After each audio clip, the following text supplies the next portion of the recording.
Can we do the screen sharing, please?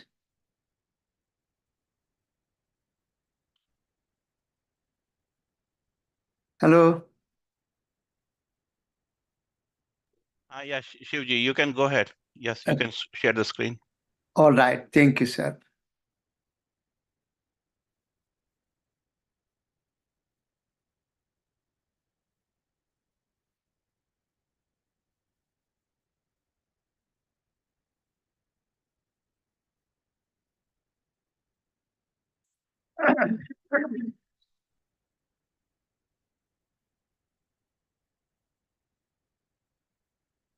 Om Gurubhyo Namo Namaha.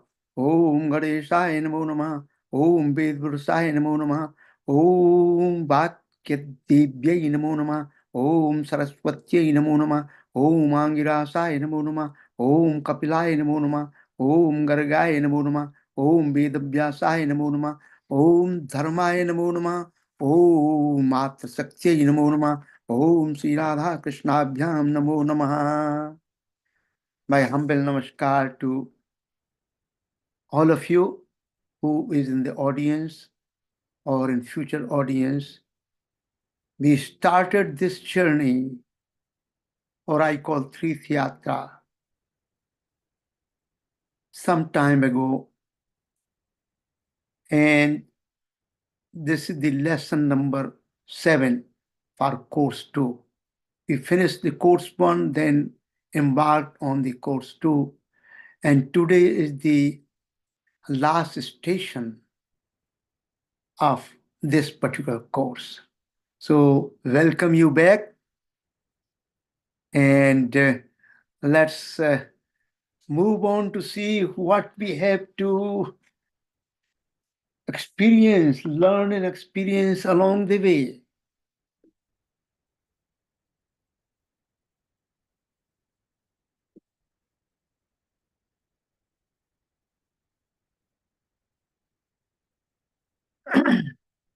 Topics for this lesson: an abundant right as an example. Many rights, many procedures have been abundant during the large span of development of the Mrityu Sanskar. Funerals without cremation, we will talk about it, and the state of disease after bodily death, and finally the rebirth phenomena. We'll talk about these 4 topics, and let us move on. Abandonment of rights with changing times and social values.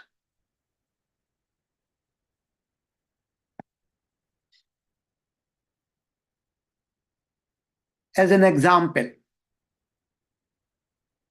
I am trying to quote authentic references so that the audience may have more confidence in my presentation.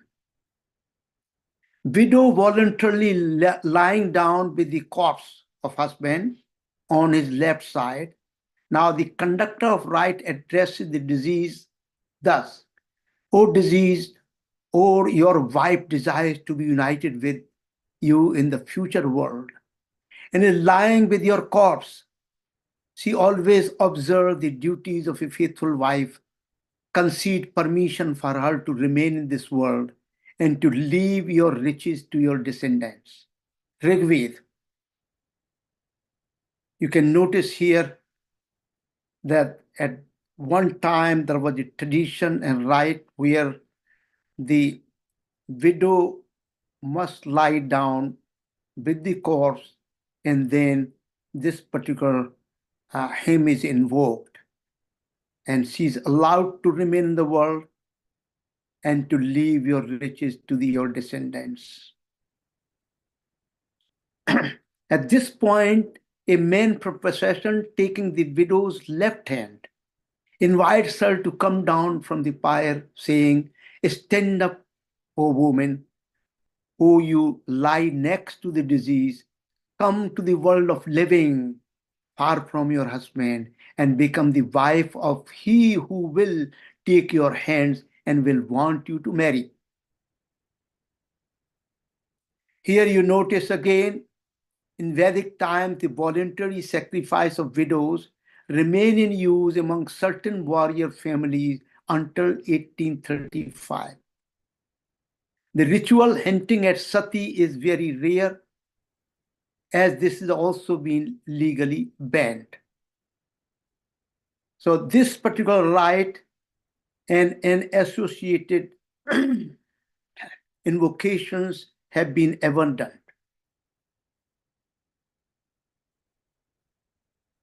Funeral without cremation. Also, you may notice one thing here, that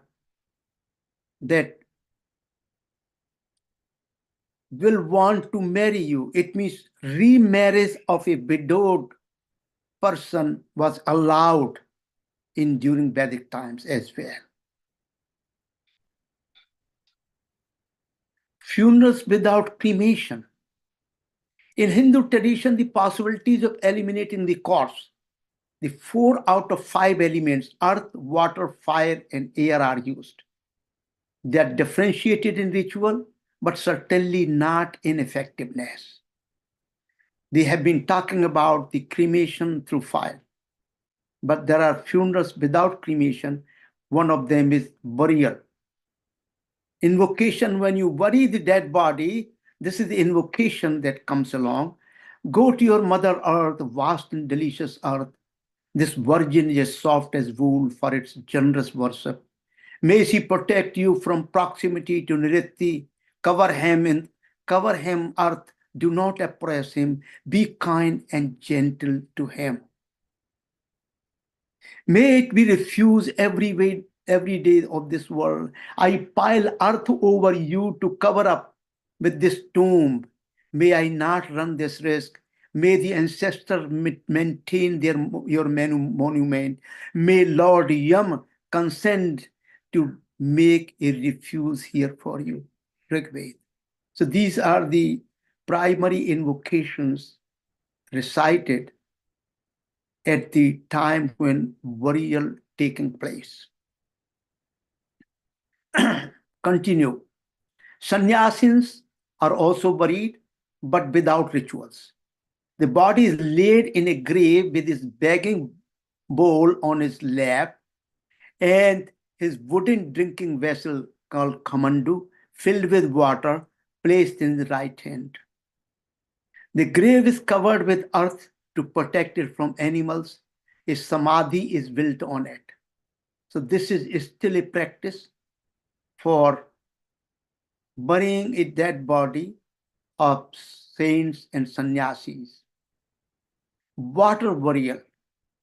Throwing into waters, especially running waters, as soon as the body becomes diseased. Vanaprasthi and sadhus were were considered to be candidate for water burial. Also, children who die before the age of 2, they can also be buried, also can have water burial. Those who die from epidemics can have water burial. Then C1, exposed to air, which is no longer followed. A man died by violent means were left exposed on the trees for vultures to make use of the dead body for their own food. This practice is no longer allowed. So these are the practices that were used in past times, and now we have abandoned every other kind of rite and procedures for disposing of the dead body except the cremation. And cremation comes out to be the really most wonderful, most unique way of disposing of the body. And through this cremation, all the bodies made of all the elements of nature, they go back to the nature, original mother. All the earth elements go to earth, air elements go to air, and so on. Also, this disintegration of the consolidated body is the final goodbye to the sthul body, sthul sarira. So this is the kind of funeral we perform, and the Agni Dev is the primary devata, primary element through which bodies can be disposed of with honor and dignity, with all the invocations around it. So also this is very, very important to note this here, as we have talked about in the previous lectures, that when we talk about the death, we are talking about only death of gross body and subtle body. There is another body called Linga Sarira, causal body. It does not die. It remains enwrapping around the Jivatman, and that's the source of transmigration or rebirth phenomena. So just keep in mind, when we talk about the death of body, all the dimensions, all the realms are not subject to death. Only the gross body and subtle body, that these two go through the process of dying. Now, what happened in state of the disease after bodily death? The day or 10 days after cremation, 3 days or 10 days or 1 day, depending upon the family tradition, times and regions, which really have been varying, still varies from one location to another within the Bharatvarsh. Times, depending upon the times,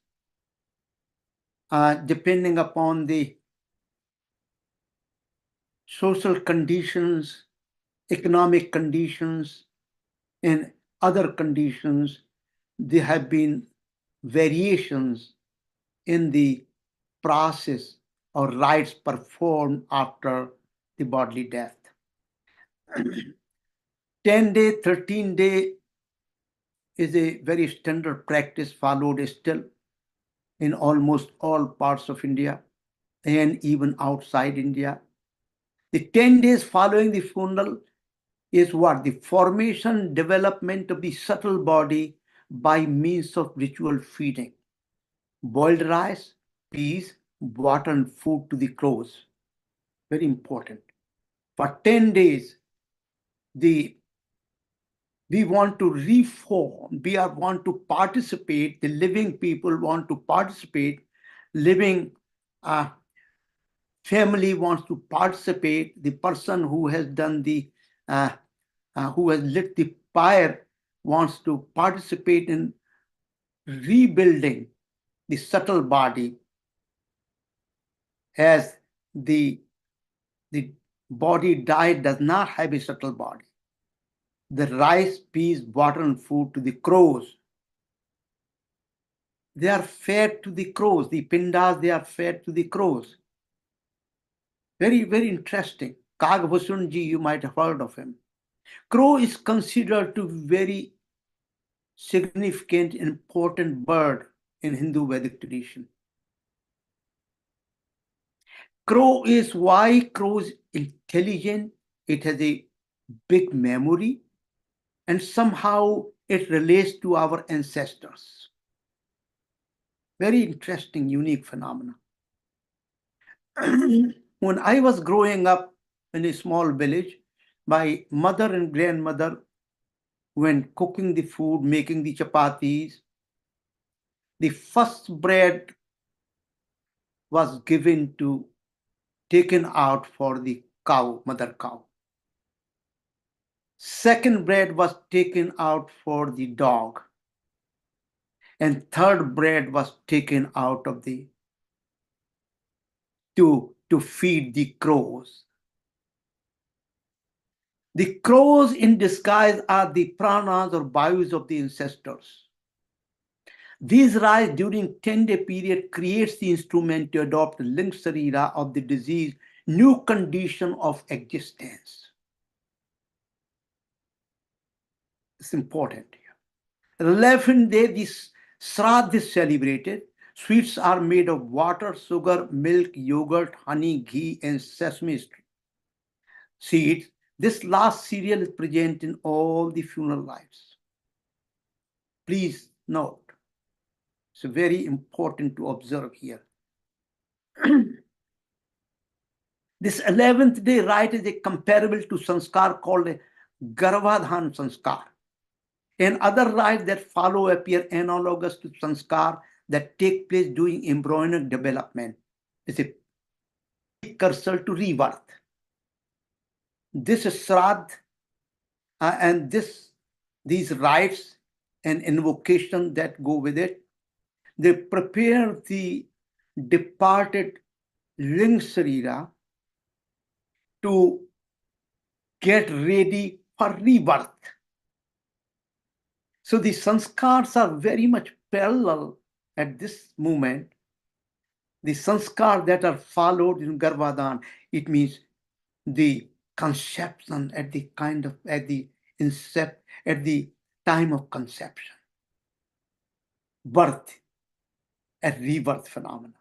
So rebirth phenomena and death phenomena, they come almost merging together even during the rites performed. That's the idea behind it. During the Pindas Dan at the bank of holy rivers, names of 11 gods are recited with the Vedic gods, and finally followed by reciting some appropriate mantra from Yajurveda. This is normally done. In a sense, the whole series of rites performed aim to help in forming new subtle body for the diseased one, preparing for rebirth. And this new body formed is called the Preta body, which will be born into Pitraloka. Very, very interesting phenomenon. So the people left behind of the diseased person still want to continue a connectivity and relationship to the diseased person and helping the diseased person to acquire a new body, which is a Preta body, to move on living to Pitraloka. This rite continues for another day or two, culminating the feast to Brahmins and others. The Preta body reaches the kingdom of Yamaraj, Lord of Death, where the subsequent birth will be decided based on the karma kshetra to go on either to Punyaloka or Paplokas. That's where decision takes place, when the dead body becomes Preta body. It's interesting to note here, this newborn ancestor in the Pitloka will be designated. What will be the designation of this person in the Pitloka? Sharma for Brahman Varna, Varma as Kshatriya Varna, Gupta as Vaishya Varna, and Sudra Varna as Das. These are the 4 new designations are given for everyone taking new body as Preta body in the kingdom of Yamaraj. These are, according to Srimad Bhagavad Puran, these are the four for Punyatma and for Papatmas. Bhuloka, Bhuvaloka, Swarloka, Mahalloka, Janloka, Tapoloka, Satyaloka, Yamaloka, and Martaloka. Martaloka is this lok which we are living in. These are the different lokas depending upon one's sadhana, one's status of their sadhana. They occupy different lokas.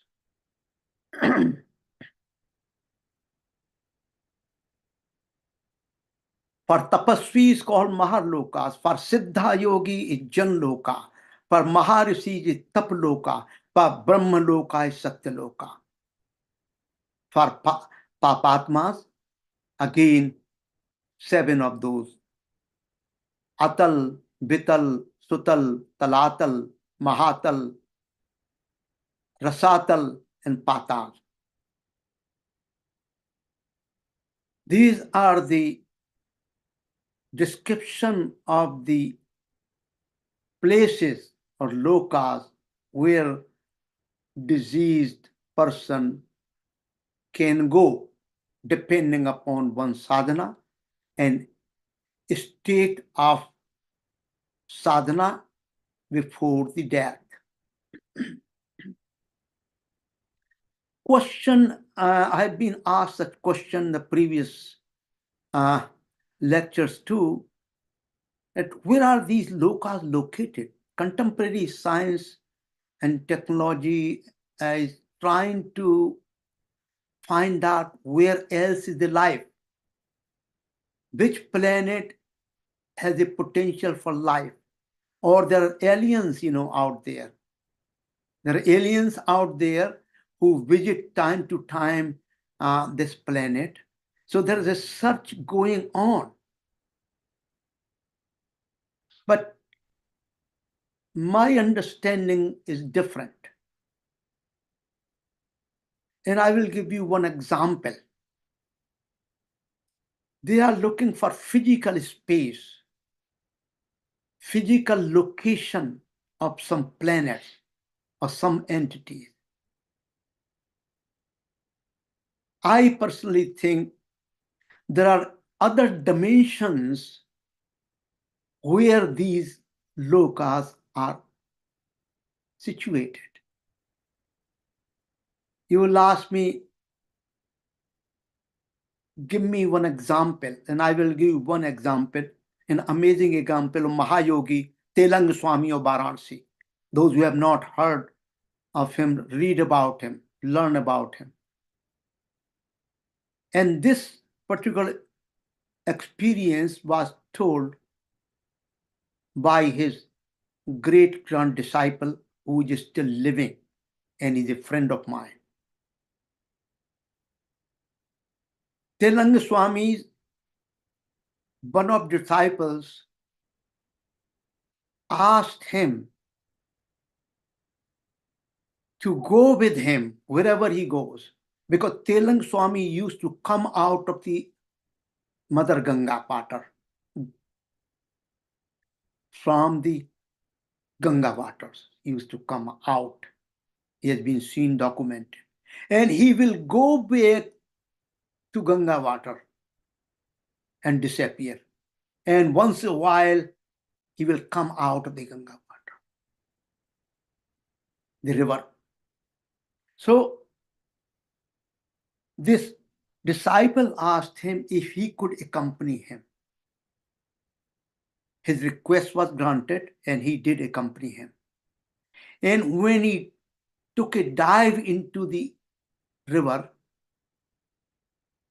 suddenly he reached a new ashram, new place, which was very strange and wonderful. New kinds of trees, new kinds of flowers, new kinds of birds. This was the ashram of Mahayogi Tilanga Swami. So actually, he used to do sadhana over there. He used to live there. And after living some time there, both of them came out, and this his disciple then narrated this incident to his his disciples, and then his disciples, and that's how it came to be known to me through talking to one of his great grand disciples. So it appears to me that these lokas are situated in different dimensions. And these dimensions are not available to these normal human beings. With these eyes, we cannot see them. We need divine eyes to see them. We need another state of our consciousness through which we can experience those. And there are other examples, which I'm not going to discuss here, where you can correlate with and understand about, think about other dimensions of existence which we have no direct access to. With this brief narratives of the death, cremation, other methods of cremation, and the state of the diseased body, let's move on this phenomena, rebirth phenomena, near-death phenomena, and out-of-body phenomena.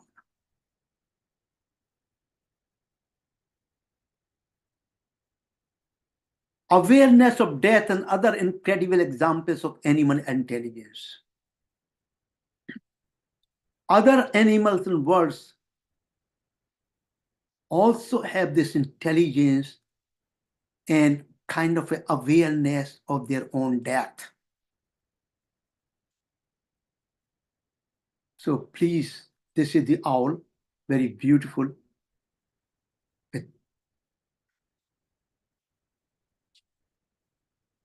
So always keep in mind, if I may request you, that the awareness of death is not only attributed to human beings, but other species also are aware of death. And this is how do we take this death? How we consider this? How we become aware of this? Are we to be terrified by death, or we should welcome death? At one end, welcoming death, other end, terror of death.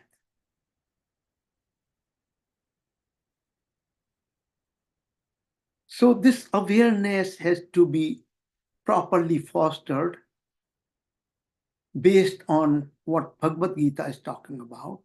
So there is no terror of death. We prepare for death. That's what the Grahastha Ashram is about, to prepare towards death. Jatasya hi dhruvo mitru dhruvam janma mritasya cha tasmad parihar tirthe natam sochit marahasi.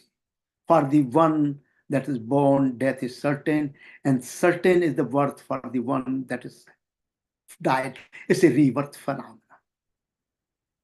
Therefore, for what is unavoidable, you must not grieve.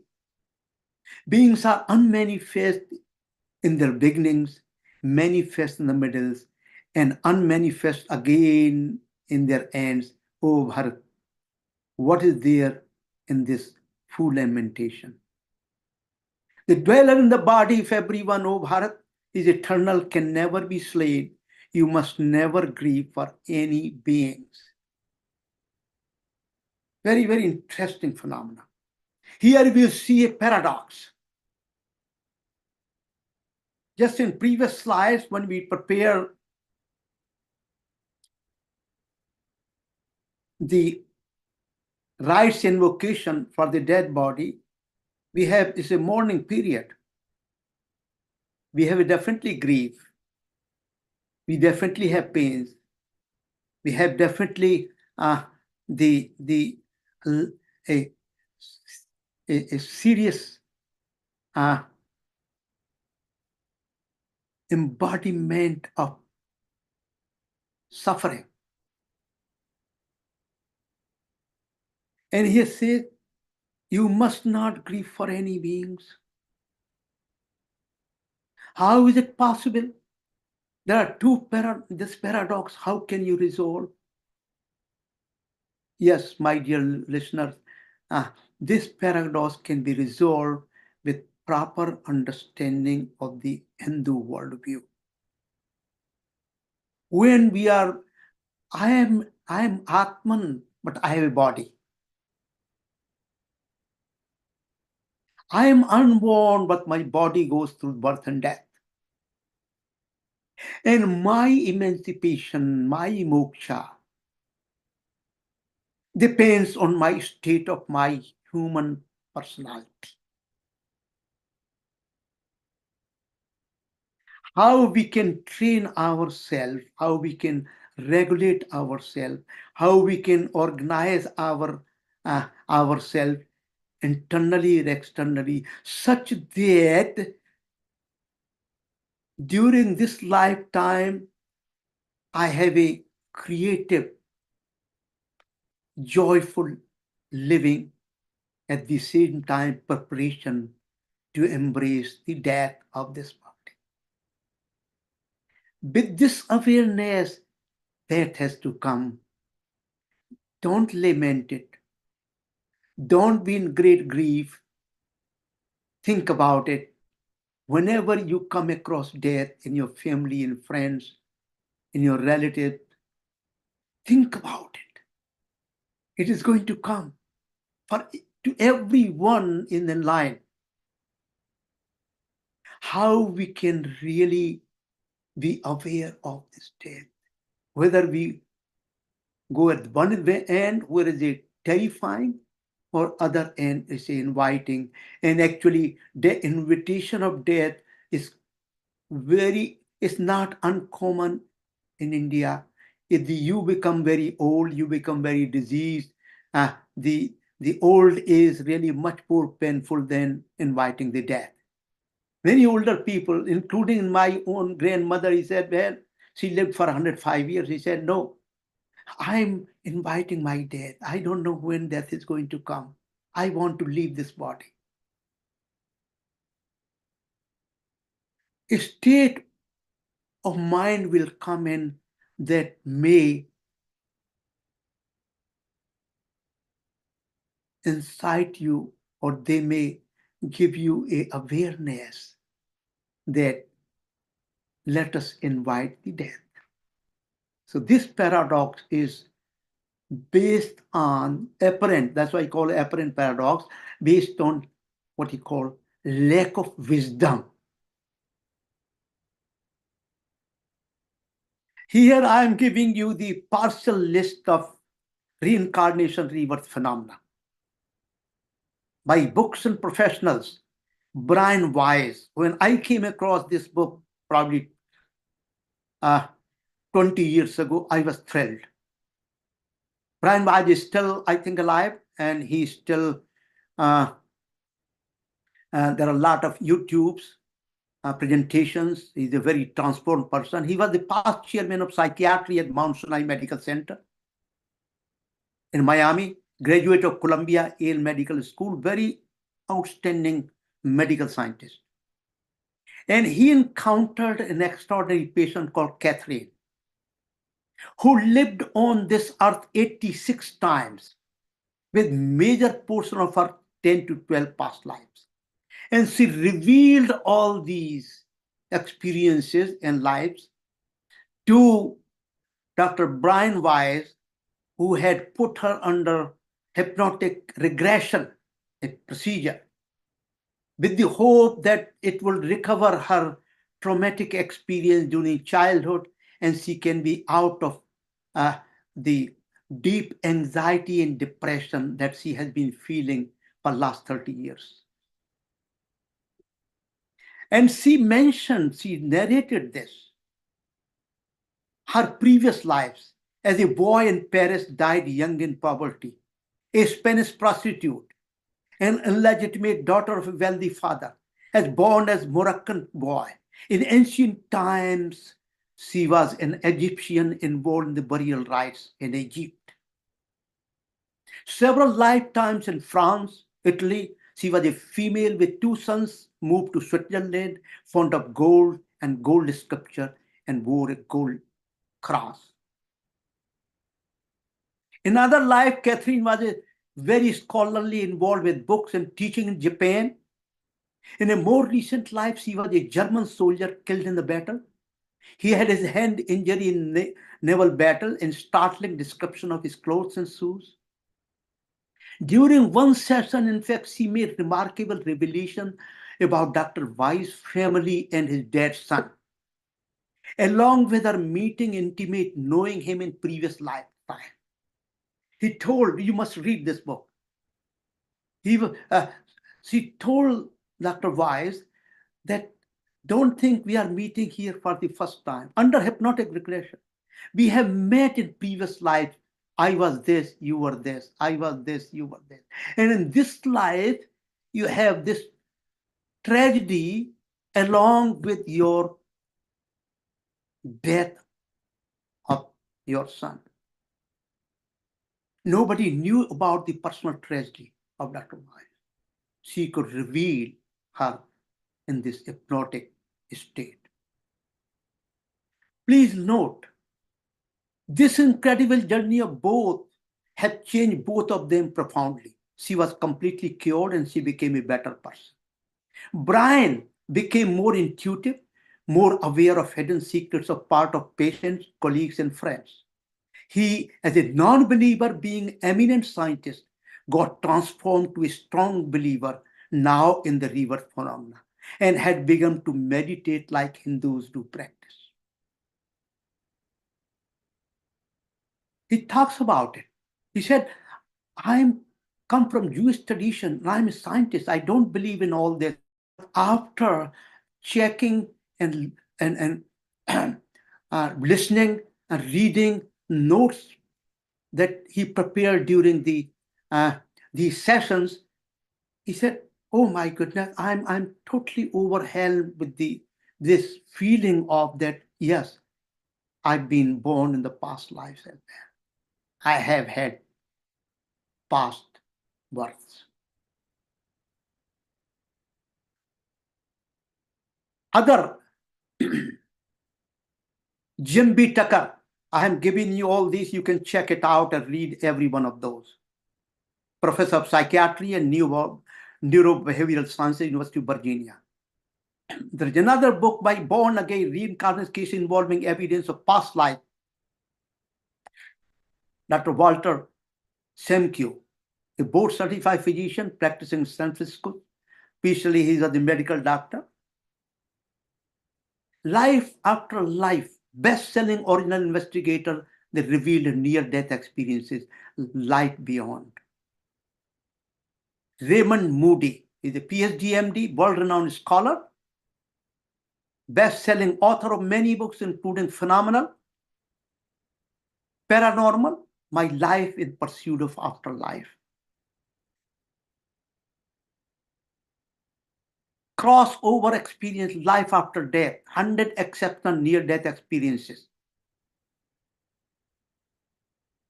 by 2 authors, Karagian and others. and Dr. Dim Van Lommel. He's a world-renowned cardiologist and medical expert on near-death experiences.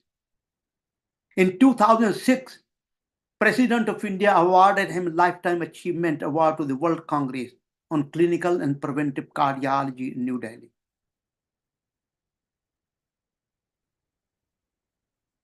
Gregory Susan, PhD, is a leading authority on near-death experiences and afterlife across cultures and throughout history. Gary Schwartz, William Simon, very, very distinguished scientist. They have been investigating this phenomena of near-death experience, out-of-body experience, or rebirth phenomena. They come out with one strong conclusion. All this is true. All this is founded on truth.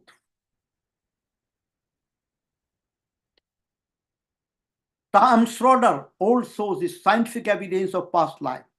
Ian Stevenson, he was the first one to write. He has probably 3 books.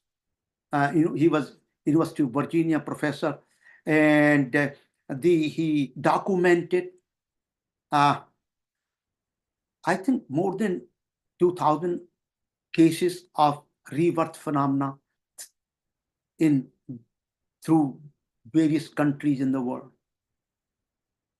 Other scientifically accepted studies by Joseph Ryan, Gertrude Smidler, Elizabeth Kubler-Ross, and many, many more.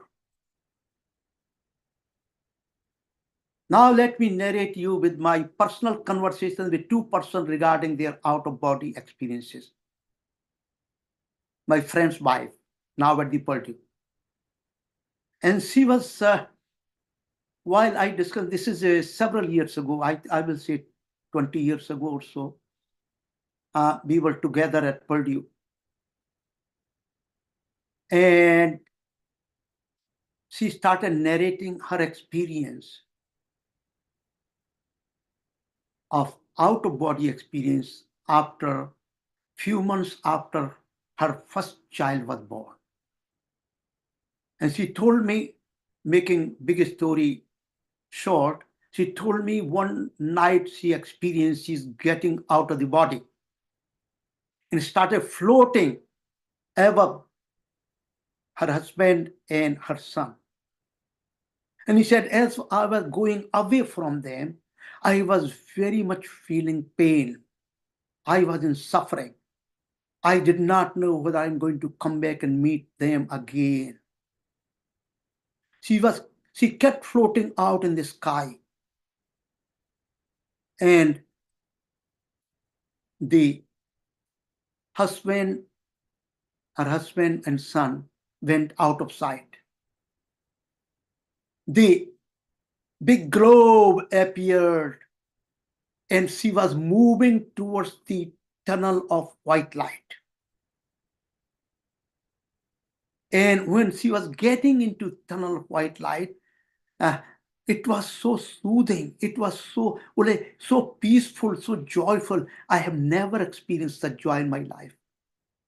This was of different kind and degree. And I totally forgot about the planet Earth. I totally forgot about my families,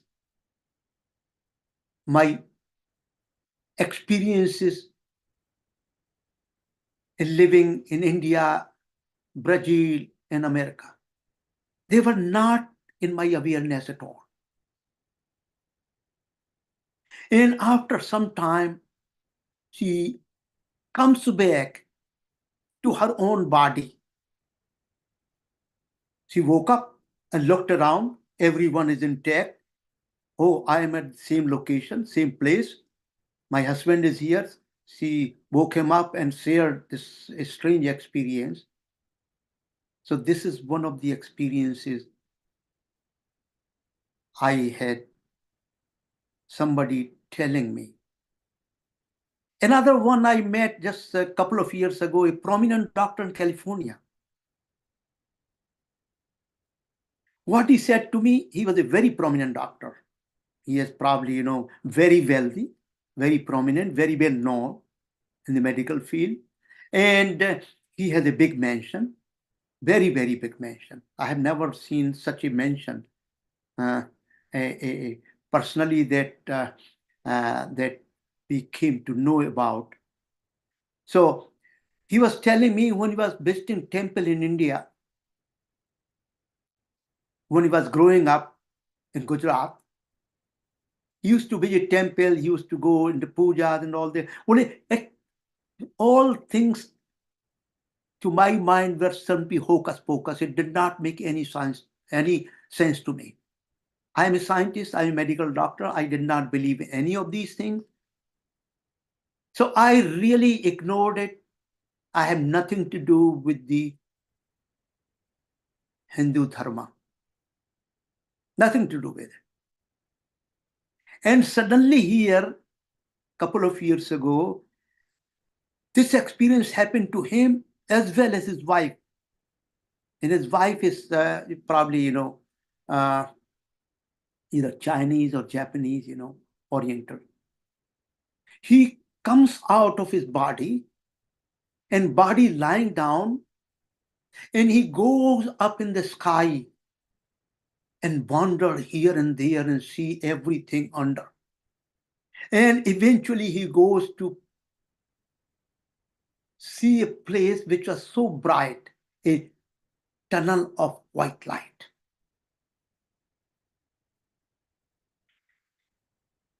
And he floats there. He did not know what is going on. But he had a very strange and very wonderful experience of peacefulness and joyfulness, ananda. And he comes back to his own body and finds out everything is around the same which I had left before. A similar experience as some other time happened to his wife. Their common experience is not only these two cases I talked about, but a lot of such cases where they go out of body or near death experiences. Common experiences are floating in the sky, advancing toward a tunnel flooded with intense white light. Initially, could see their own body lying on their beds as they were exiting out. Intense sense of joy and peace in degree and kind never experienced before. And some aspect of the state of mind permanently transformed or better. The doctor told me now, I'm fully convinced that the Hindu worldview and all the sciences are true sciences. That's the real wisdom. And he told me in front of, there were 5 or 6 people sitting around, and he was serving, some coffee and all that. He said, since then, I'm doing 2 things. I'm writing my own experiences on Bhagavad Gita, which I never really cared about earlier. Second thing, whatever money I have, before death, I'm going to spend that money in promoting Hindu wisdom. And currently, actually, since then, he has opened a Hindu studies institution in IIT, I think Gandhinagar, Gujarat.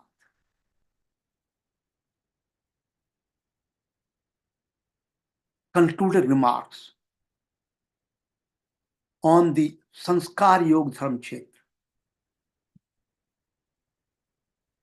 This attempt cannot be assumed as the comprehensive, although essential views and steps have been presented. The other sanskar except Vivaha and Mrityu are not discussed. These two have been presented through new articulation and innovations. Due to lack of time, Shraddha ritual, one of the most important, is not presented. The large body of pragmatic experimental scientific investigation of rebirth, near-death, out-of-body phenomena documented throughout the world by leading scientists, that demolished the high fort built by skeptics, leftists, and other so-called intellectuals and pseudo-intellectuals who does not believe in Hindu wisdom tradition or rebirth phenomena or karma. Vedic foundational doctrines of above phenomena have been vindicated.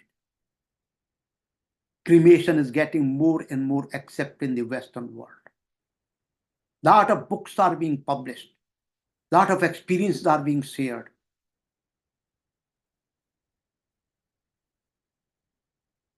We must reorient our whole fields of intellect and karma yoga through mind, speech, action to reflect upon the wonder, mystery, and beatitude behind the very existence, but without getting entangled in the cycle of birth, death.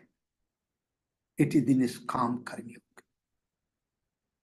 What kind of field of intellect is needed for the above reorientation? Pravittim cha nivittim cha karyakare bhayavahe bandham moksham chaye veti buddhi saparth sattviki. We must have a sattvic buddhi. We must inculcate the culture of understanding and acting accordingly, so that we can experience the karma kshetra and renunciation, right and wrong action, fear and fearlessness, bondage and liberation. That intellect has to be cultivated. If not, then I think living life does not make much sense.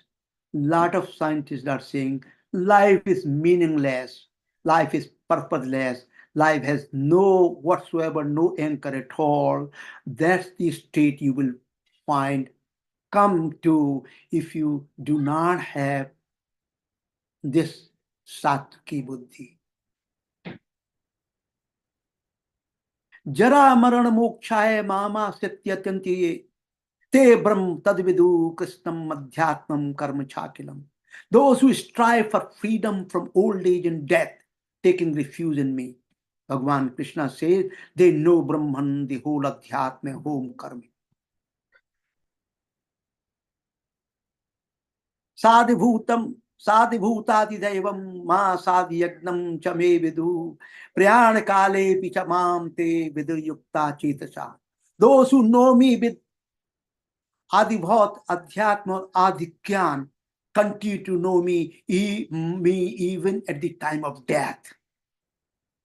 If at the time of death, if there is no serenity, no peace, if there exists no understanding of that I'm going to take a rebirth, if I do not have a sense of inviting the death, for me, death must become a Mrityu Devi, not the personality of terror, but personality of goddess. Just beautiful, because this is the restatement, what you have been talking about, restatement of Lokasamgraha Yogadharma Kshetra. And that's the reason I took the series of 2 courses to develop the entire structure based on Lokasamgraha, word Lokasamgraha.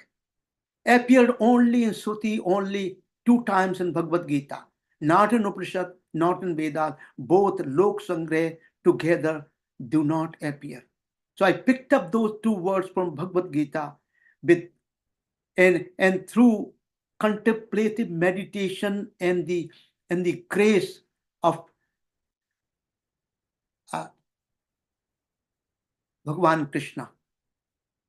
And many saints and sages, many persons like you being a distinguished listener, I was given that opportunity, I was given that skill to build up the entire structure of living pravritti life through Lokasamgraha Yogadharma. That's why it became Yogadharma. I had to add those technical terms in order to build up a vriksha, ashwat tree. Now, if we do not have developed the sattvic vritti, then you can follow the path of stupidity, field of stupidity. Suddenly, while I was resting in bed, it occurred to me that what really was or is beyond psychology. You know what? Stupidity. All that complicated and elaborate explanation of human behavior is nothing but an attempt to give meaning to one of the most powerful motives of behavior, namely stupidity. I began to think that is even more powerful than badness, meanness. It was written by Otto Rank, a letter to his friend Jesse Taft in 1937. Otto Rank is considered to be one of the most brilliant and greatest founders of Western psychological tradition. This is his statement, not a person from the street, not a normal person living life. It is from one of the best thinkers in the field of psychology who came to this realization while he was resting in bed that stupidity is the worst kind of notion or sense or understanding or experience or habit which goes beyond psychology. I will add to it the depth of darkness of Ajnana Kshetra is one of the elements in stupidity, is the state of death.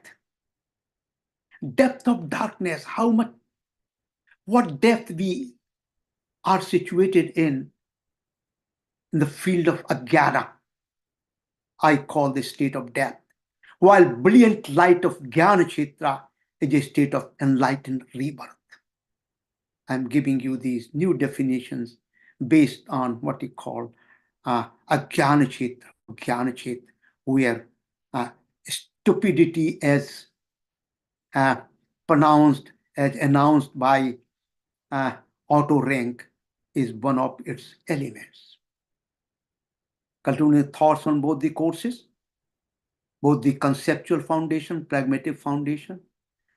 Many topics could not be covered to include many limbs of Yoga Dharma Chitra, just like Varnashram Dharma, Sannyasashram, Yoga Chitra, Dharma Chitra, including apparent paradoxes, conflict and confusion, Ras Dharma and Adharma, Ras Niti and Aniti, fields of Nada Brahma, Nat Shastra, Kavya Shastra, field of Puja Yoga Dharma, Mother Cow Puja, Prakriti Puja, foundational principles and practice of temples, field of Sanskriti, festival, Kumbh Mela. None of these could be covered in this short period of time.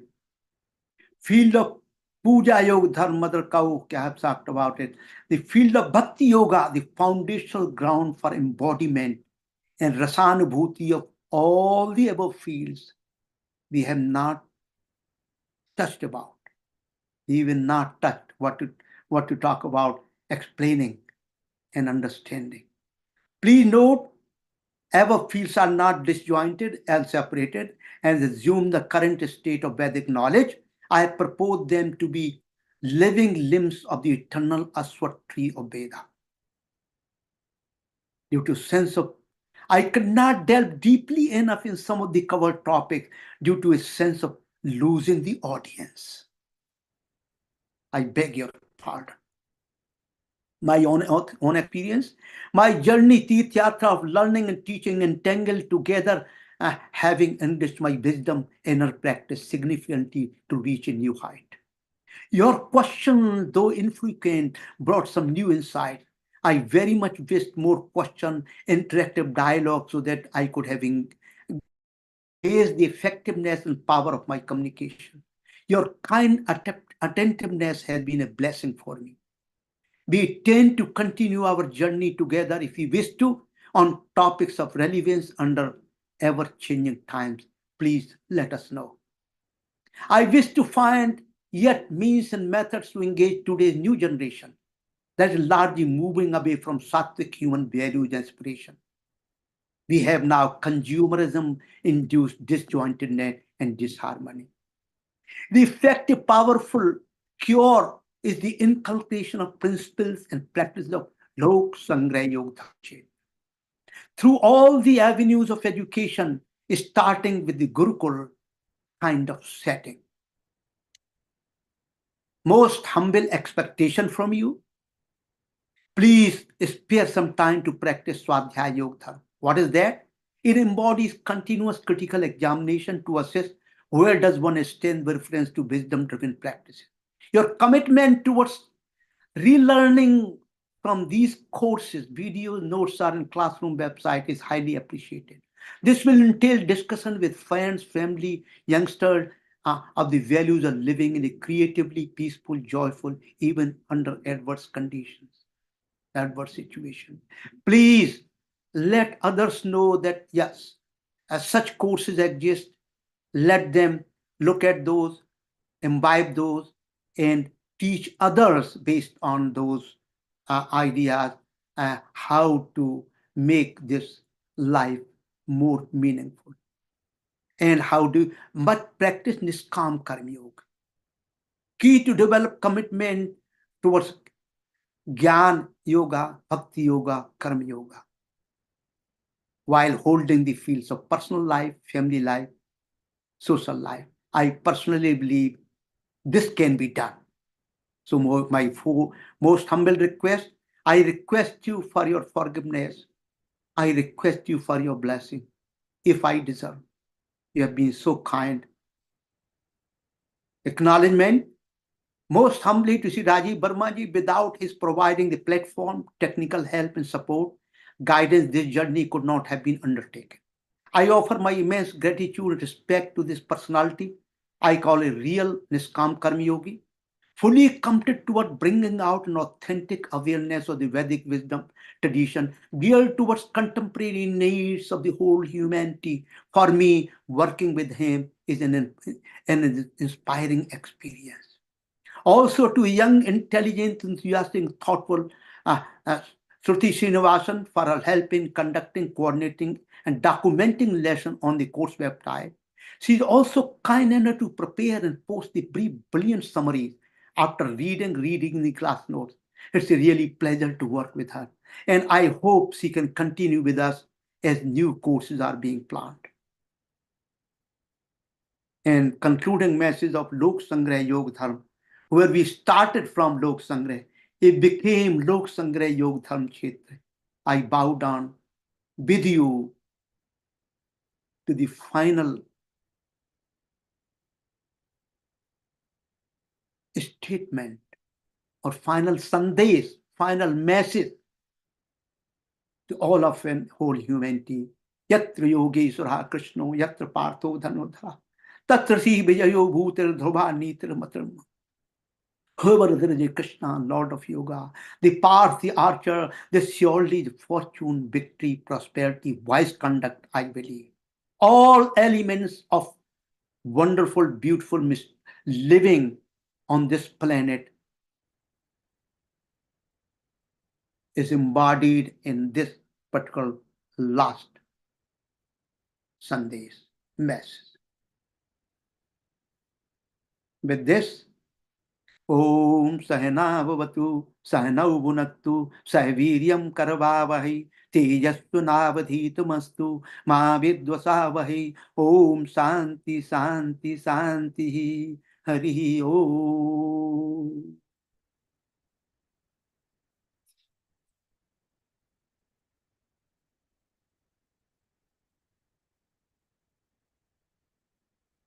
Thank you so much, everyone. I bow down to all of you. Please forgive me. Please forgive me and give me your blessing. This has been wonderful, beautiful Tirth Yatra. For me and for all of you, you have been kind enough to continue this Tirth Yatra together towards the station that we have reached. This is the last station, but not the final destination. It's still a station, not the destination. Thank you so much. Appreciate it. Thank you, sir. Yeah, thank Very you. well done job. Yeah, Shivji. Yeah, we have a question from Lakshmikant Mishra ji. Go ahead, Lakshmikant ji. You have to unmute.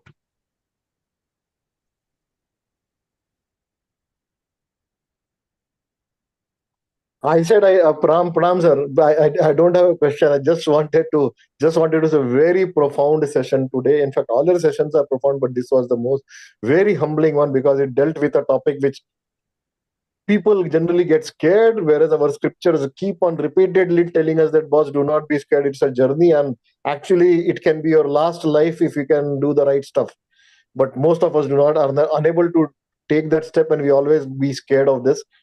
I just said, I mean, I have no words. Very, very profound one, sir. Thank you for this session. Thank you so much. Thank you for your blessing. Appreciate. Yeah, if anybody else has any questions, you can ask now, and then we'll go over the next steps, briefly. Okay, and looks like no other questions. Dr. Mishra is raising hand, I guess. Oh, okay. Yeah, sure. Mm-hmm. Yeah, you have to unmute, Dr. Mishra. Sorry. Chaturvedi ji, pranam. It was very enlightening. Learned a lot. I've been struggling with my wife passed away 4 years, and my elder son did all the rituals as best as the priest could. And he has asked me to write down a procedure, what he wants for me. And I'm wondering if it's possible to have a 1-page or 2-page summary what you taught, that ideal situations, which means time, money, and space, what should be done for the last rites. As you said, 10 days, 12 days, what do you recommend in simple language? My son, for God's grace, will have the resources, time, and space, and dedication for his father to fulfill the wishes totally. Is that possible for you as a template, what people should, because I'm disturbed the way the rituals are performed, whether it is marriage or any rituals, we have gotten away from the main theme, whether it's marriage or anything. So that's my humble request, and I can talk to you. I have your number, and we have talked before also. If that would be a big help, if it's up to people to follow or not to follow. It's a really wonderful, timely, and very authentic question. And I think your question is not the similar question. This question is questions from all. And we will try to follow through and in a couple of pages write down simply what can be done. Easily that you can follow through. We will definitely try to make that happen. And I think we will post this out on our website, course website. This we will do, definitely we will do. And also, I request every one of you, if you want to discuss further intricacies and depth of any of these topics that we have been covering for last 2 courses, you're more than welcome to call me. And my number is 614-284-1174. And we can discuss about it, because sharing and discussing all these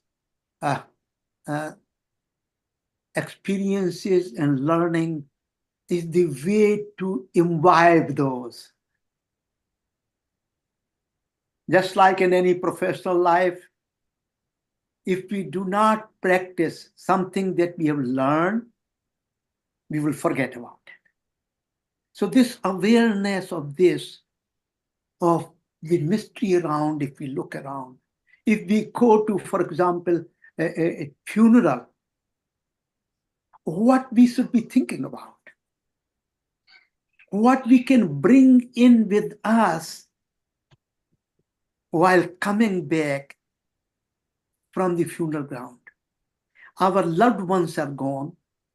Also, by the way, I have not covered about talking to your Pitra in Pitraloka. They have also been documented from, actually, in the Western world, some of the key scientists in the 17th, 18th century, they used to get what they call the channeling. And this is also possible. And in some of the, without naming particular saint, there are some of the saints here. If you go back, probably 50, 60 years, there are documented cases where this particular saint could connect to somebody's ancestors. So actually, the another very important thing I want to stress here, that when we talk about the Brian Weiss, when Catherine was revealing all her past lives, he was asked, she was asked by doctor that how come you remember all this? And she told him something very relevant to our talk. She told him, no, 2 things. In between, what happens in between 2 lives, she does not remember. But what happened during those past lives, she could remember, and some past masters are guiding me to remember. Some past masters are guiding me to remember. She could remember what kind of clothing he used, what kind of landscape she was in, what kind of other social tradition, religious tradition they were being followed. She really was very, very meticulous. It's mind-boggling. So I think this has something to do with the lokas that we have been talking about. So rishis and pitra, they stay there, may stay there for a long time. Sometimes the rebirth takes place immediately, within no time. But if it does not take place in time, then it becomes the Pretayoni and the Pitraloka. They can stay there and then come back and take rebirth. So a lot of, it's a lot of complication, a lot of permutation, combination that are possible. But there are indications, very scientific indications. Yes, this is possible. This can happen. And yes, we can look at our own life, including birth and death, from new perspectives, new viewpoints, which are enlightening, which are more wonderful, beautiful, that will really remove unnecessary anxiety and grief. Unnecessary. There is necessary grief and anxiety must be there. Otherwise, you will not have it transferred. You don't have a body then. It has to be there, but unnecessary extreme cases must be, can be tackled through this knowledge, Lokasamgraha Yogadharma Kshetra practices and principles. Thank you, Chaturvedi. Thank you very much. Thank you so much.